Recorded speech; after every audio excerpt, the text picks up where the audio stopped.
नमस्ते। कैसे हैं आप सभी? उम्मीद है आप सब बिल्कुल ठीक होंगे, अपनी सेहत का ख्याल रख रहे हैं। और इसी पढ़ाई को हम आगे बढ़ाते हुए इस चैनल पर जो हमने भारतीय भाषाओं को जानने की जो पहल शुरू करी थी, जिसमें हमने प्राचीन आर्य भाषा के बारे में भी पढ़ा और अब बारी है मध्यकालीन आर्य भाषाओं के बारे में जानने की। इससे पहले हम मध्यकालीन आर्य भाषाओं के बारे में पढ़ना शुरू करें, आप जल्दी से एक बार चैनल को सब्सक्राइब कर दीजिए, वीडियो को शेयर कर दीजिए और वीडियो को पूरा देखने के बाद यदि आपको पसंद आती है तो उसे लाइक ज़रूर करें।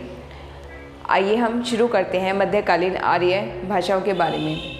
मध्यकालीन भारतीय आर्य भाषाएँ, जैसा कि आपको पता है कि इसका जो समय था वो ईसा मसीह के जन्म से 500 साल पहले शुरू हुआ था। यानी इसका जो समय है वो 500 ईसा पूर्व से और ईसा मसीह जी के जन्म के 1000 साल बाद तक ये भाषा रही। तो 1000 ईस्वी तक ये भाषा रही, प्रचलन में रही, बोली जाने लगी। लेकिन इस भाषा को, मध्यकालीन भारतीय आर्य भाषा को 3 भागों में विभक्त हुआ। ये अपने समय में 3 भागों में बटी। पहला है आपका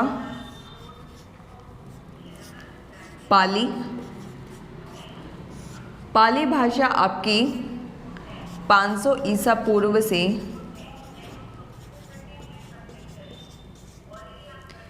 1 ईस्वी तक रही। दूसरे नंबर पे है आपकी प्राकृत। और प्राकृत जो है आपकी 1 ईस्वी से शुरू होकर 500 ईस्वी तक रही। तीसरी जो मध्यकालीन आर्य भाषा रही वो रही आपकी अपभ्रंश। और आप सब जैसा कि जानते हैं इसी अपभ्रंश से हमारी हिंदी निकली है। तो इसका जो समय रहा 500 ईस्वी से 1000 ईस्वी तक।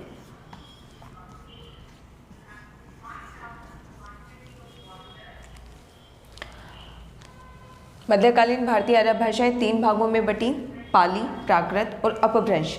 अब इसमें जो ध्यान देने योग्य बातें हैं वो है कि पाली, इस पूरे के पूरे काल को हम प्राकृत काल भी कहते हैं। यानी ये जो मध्यकालीन भारतीय आर्य भाषाओं का जो समय है, इस पूरे काल को हमने एक नाम और दिया है, वो नाम है प्राकृत काल। और कई विद्वानों ने इनको अलग अलग भाषा न मानकर, पाली को पाली नाम, प्राकृत नाम और अपभ्रंश नाम न देकर पाली को दिया है प्रथम प्राकृत,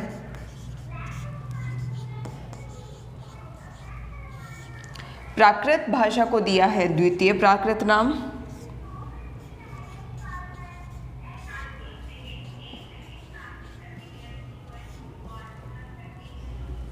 और अपभ्रंश भाषा को दिया गया है तृतीय प्राकृत नाम। और इसी कारण से ये पूरा का पूरा आपका जो काल रहा, भाषा का काल रहा, इस पूरे भाषा काल को प्राकृत भाषा काल का नाम भी दिया गया है। इस समय में 500 ईसा पूर्व से 1000 ईस्वी तक के समय में ही महात्मा बुद्ध और महावीर जैन जैसे तीर्थकर हुए और उन्होंने अपनी जो शिक्षाएं बांटी उस समय में लोगों को, उस समाज में जो अपनी शिक्षाएं उन्होंने प्रदान करी, वो उसी समय की प्रचलित भाषाओं यानी कि पाली और प्राकृत में अपनी शिक्षाएं उन्होंने दी। आज की वीडियो में हम बात करने वाले हैं केवल पाली भाषा के बारे में। इसके आगे की जो वीडियो आएगी वो प्राकृत भाषा पर होगी और उसके आगे अपभ्रंश भाषा पर आएगी। यानी इसी सीरीज़ को हम पूरा करते हुए भाषाओं की जानकारी प्राप्त करेंगे। तो आज की वीडियो में हम पढ़ते हैं पाली भाषा के बारे में।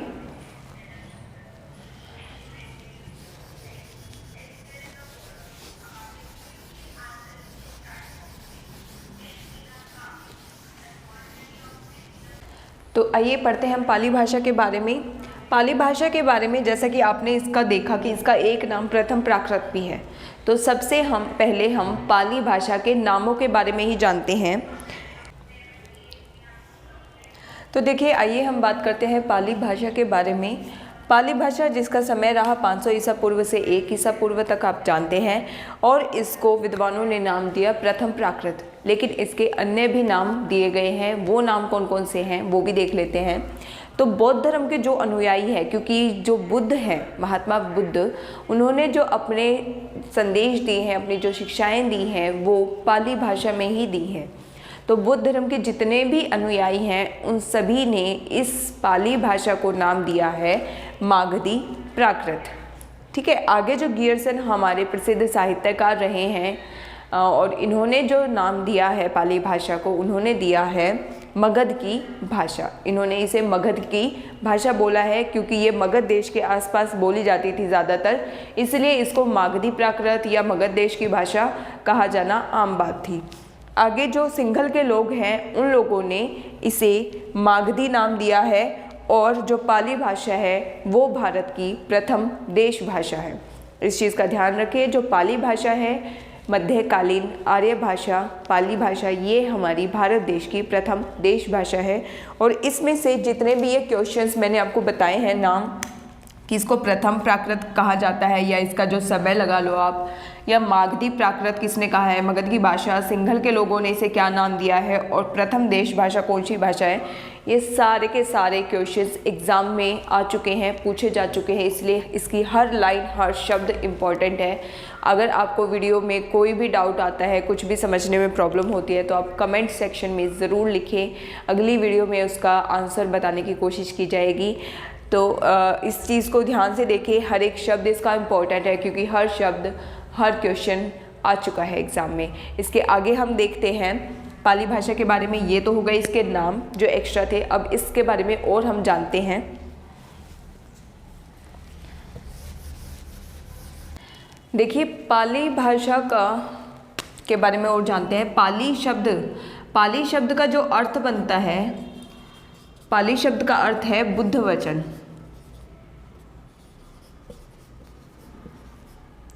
और बुद्ध वचन होने के कारण ही इस भाषा का जो नाम है पाली भाषा, ये ज़्यादातर प्रयोग में लाया गया त्रिपिटकों के लिए। त्रिपिटक ग्रंथ यानी जिसमें बुद्ध की शिक्षाएं सम्मिलित हैं, इन ग्रंथों के नाम के लिए पाली भाषा का प्रयोग किया जाने लगा। और त्रिपिटक ग्रंथ जो हैं हमारे पास 3 हैं। ये हमारे पास 3 ग्रंथ हैं। पहला जो है वो है सुत्त पिटक, दूसरा विनय पिटक,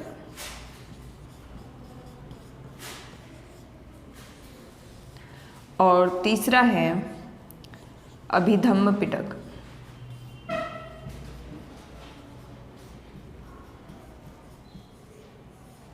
अब इन तीनों में ही बुद्ध की शिक्षाएं सम्मिलित हैं, लेकिन किस में क्या क्या फ़र्क है तो देख लिए। सुत्त पिटक में जो शिक्षाएं हैं वो है लोगों को आम बोलचाल का व्यवहार सिखाने वाली बातें, कि आपस में किस तरह से बात करनी है, किस तरह का व्यवहार होना चाहिए लोगों में, किस तरह में समाज में एक दूसरे के प्रति मानवता और उससे रिलेटेड जितनी भी शिक्षाएँ हैं बुद्ध की, वो सुत्त पिटक में है। और अगला जो है विनय पिटक। विनय पिटक में महात्मा बुद्ध ने संघ के संचालन से संबंधित शिक्षाएं लोगों को प्रदान की है। आप जानते हैं कि जिस समय में महात्मा बुद्ध थे उस समय में राजा प्रजा इस तरह का संचालन होता था, और उस समय संघ का संचालन कैसे करना है, अपनी प्रजा को कैसे संभालना है, इस तरह की शिक्षाएं जो है विनय पिटक के अंतर्गत रखी गई है। आगे जो है अभिधम्म पिटक। अभिधम्म पिटक में उस समय पे प्रचलित जो अलग अलग धर्म थे, यानी बुद्ध धर्म ही नहीं, बुद्ध धर्म के अलावा और भी अलग अलग धर्म उस समय में प्रचलित थे, जिनके बारे में शिक्षाएं दी गई हैं और लोगों को जानकारी दी गई है अभिधम्म पिटक में। तो ये 3 पिटक होने के कारण त्रिपिटक कहलाए, और त्रिपिटक जो है पाली भाषा में लिखे गए हैं, इसलिए पाली भाषा का, पाली शब्द का जो अर्थ है वो है बुद्ध वचन। इस पाली भाषा में 3 महत्वपूर्ण व्याकरण ग्रंथ भी लिखे गए हैं जो बहुत इम्पोर्टेंट है और एग्ज़ाम्स में पूछे जाते हैं। जानते हैं उनके बारे में। देखिए, अब पाली भाषा में व्याकरण ग्रंथ लिखे गए, और कौन कौन से व्याकरण ग्रंथ लिखे गए, तो सबसे पहला लिखा गया आपका कच्चा व्याकरण। कच्चान व्याकरण लिखा गया, मोस्ट इम्पोर्टेंट पूछा जा चुका है। कब लिखा गया? तो 7वीं शती में लिखा गया। इसके रचयिता कौन है? तो रचयिता का नाम है कच्चायन। ये इसके रचयिता हैं जिन्होंने ये ग्रंथ लिखा है। और कच्चान व्याकरण को जो और भी नाम दिए गए हैं वो दिए गए हैं। पहला नाम, अन्य नाम मैं लिख देती हूँ यहाँ पर नाम। पहला नाम दिया गया है कच्चान गंध,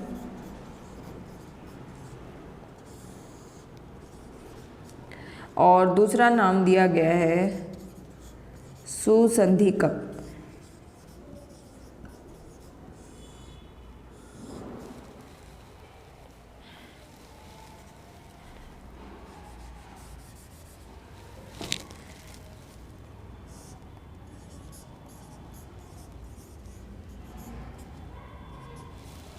ठीक है, तो कच्चान गंध और सुसंधिकक ये इस कच्चान व्याकरण के दूसरे नाम हैं। 7वीं शती में लिखा गया और इसके रचयिता का नाम है कच्चायन। ये मोस्ट इम्पोर्टेंट है, काफ़ी बार पूछा जा चुका है। अगला व्याकरण हम देखते हैं मोगलान व्याकरण। पाली भाषा में जो दूसरा व्याकरण लिखा गया है वो है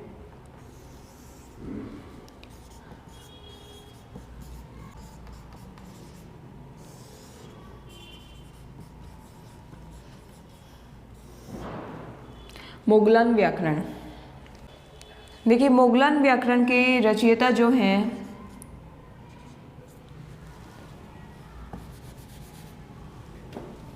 मोगलान व्याकरण के रचयिता का नाम भी मोगलान ही है।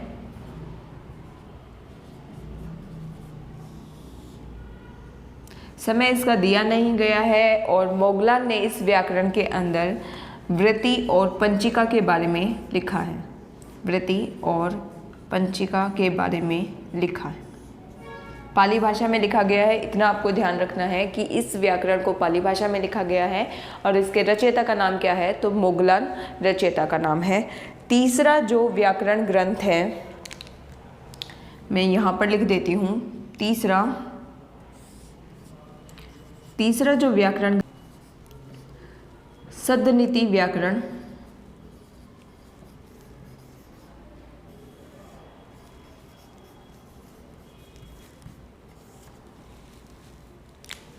सदनीति व्याकरण 1154 ईस्वी में लिखा गया, बाद में लिखा गया है। इस मध्यकालीन भारतीय आर्य भाषा का समय जो है 1000 ईस्वी तक है, लेकिन ये लिखा गया 1154 ईस्वी में, बाद में लिखा गया है, लेकिन पाली भाषा में लिखा गया है, इसलिए इसे पाली भाषा का व्याकरण माना जाता है। इसके जो रचयिता हैं वो थे एक बर्मी भिक्षु, बर्मा से आए हुए एक भिक्षु जिन्होंने इसको व्याकरण को लिखा है और इनका नाम था अग्गवंश। इन बर्मी भिक्षु का नाम था अग्गवंश, जो कि अग्ग पंडित तृतीय भी कहलाए। आगे जानते हैं इसके बारे में। पाली भाषा का क्षेत्र कौन सा था? तो पाली भाषा सिर्फ भारत में ही नहीं बल्कि बर्मा, चीन और आसपास के जो देश थे उनमें भी फैली हुई थी, लेकिन विद्वानों ने अपनी पूरी सम्मति के साथ जो इसका क्षेत्र माना है, इसे मध्य देश की भाषा स्वीकार किया गया है। मध्य प्रदेश की भाषा इसको स्वीकार किया गया है।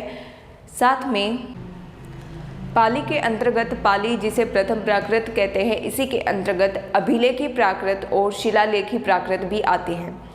शिलालेखी प्राकृत और अभिलेखी प्राकृत का अर्थ यही है कि इस समय में जो शिक्षाएं दी गई, इस भाषा में जो शिक्षाएं दी गई, उन्हें अभिलेखों के माध्यम से लोगों तक पहुंचाया गया या फिर शिलाओं पर अंकित कराया गया। शिलाओं पर अंकित यानी खुदवाए जाने के कारण इसे शिलालेखी प्राकृत भी कहा जाता है। तो उम्मीद है आपको पाली भाषा के बारे में जानकारी प्राप्त हुई होगी। अगर आपका कोई भी डाउट है तो उसे कमेंट सेक्शन में लिखिए। अगर आप इस चैनल पर नए हैं तो चैनल को सब्सक्राइब कर दीजिए। वीडियो पसंद आई है तो उसे लाइक कर दीजिए, शेयर कर दीजिए और आगे इसी तरह की ज्ञानवर्धक वीडियो देखने के लिए इस चैनल पर बने रहें। धन्यवाद।